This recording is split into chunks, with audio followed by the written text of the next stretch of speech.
मैं आपसे पूछना Rajkumar Rajan, now please respond to Jitendra Kumar. विपक्ष को लेकर भी अपनी जगह सवाल है, बंद अपनी जगह है, लेकिन बिहार की राजनीति किधर जाती हुई नजर आ रही है?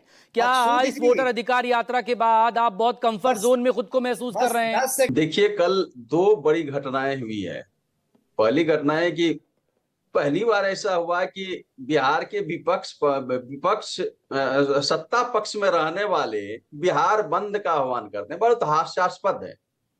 और दूसरी घटना हुई कि माननीय सम्माननीय प्रधानमंत्री जी के मां के ऊपर जो कुछ भी हुआ उसके संदर्भ में मैं अभी बात करूंगा, लेकिन उसके संदर्भ में जो बिहार बंद किया गया और उस बिहार बंद में महिलाओं को ही प्रताड़ित की गई। आपने दिखाया जहानाबाद में किस तरह से एक शिक्षिका को मारपीट की गई। मतलब यह विरोधाभास और कैरेक्टर जो है इनके अतीत में, इतिहास में है। जब बाबा साहेब अम्बेडकर ने हिंदू कोड बिल ला रहे थे, उसमें से इनसे जुड़े संगठन विरोध कर रहे थे, रोड पर विरोध कर रहे थे, बोट क्लब पर पूरा आंदोलन चलाया। और ये महिला सम्मान की बात करते हैं, महिला सशक्तिकरण की बात करते हैं। देखिए बाबा साहब का मकसूद जी,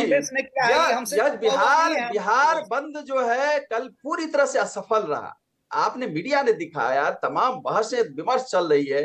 कहीं ऐसा हुआ है कि बिहार बंद कर रहे हैं और 4 घंटा के लिए, 5 घंटा के लिए कर रहे हैं? मतलब अपनी जो उनके षड्यंत्र थी, वो षड्यंत्र को फेल होते हुए देखते हुए उन्होंने समय घटा दिया और पूरा बिहार ने देखा, कोई साथ नहीं दिया। यह असफलता यह दिखाता है कि बिहार में जो कुछ भी हुआ, जो राजनीतिक मंच पर हुए, वह एक प्रोजेक्टेड षड्यंत्र था। और वह षड्यंत्र जो है, जो रिजवी नामक व्यक्ति था, उसका संबंध बीजेपी और जेडीयू से है। यह एक जो नैरेटिव चलाना चाह रहे हैं, भावनात्मक कार्ड खेलना चाह रहे हैं। बिहार की जनता बहुत जागरूक है, समझती है, जानती है कि क्या हो रहा है। जब एक मां की सम्मान हो रहा है, अपमानित हो रहा है, वह माननीय प्रधानमंत्री हो कि भारत का अंतिम व्यक्ति हो, सबकी मां बराबर होती है, सबके मां उसके लिए सम्माननीय होता है। और क्या यह नैरेटिव जो पहले से चला आ रहा है, 2014 से देख रहे हैं किस तरह से भाषाओं का अपमार्जन हो रहा है।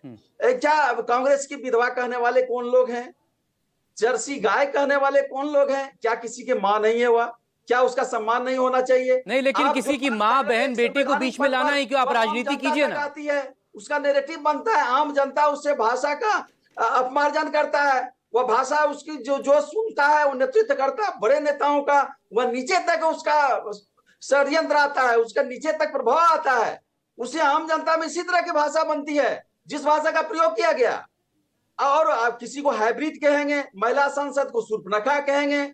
यह दिखाता है कि आप जो कर रहे हैं, जिस तरह से भाषा का अपमार्जन कर रहे हैं, वह नीचे स्तर तक इस तरह के भाषा आएंगे और उसका प्रभाव पड़ेगा।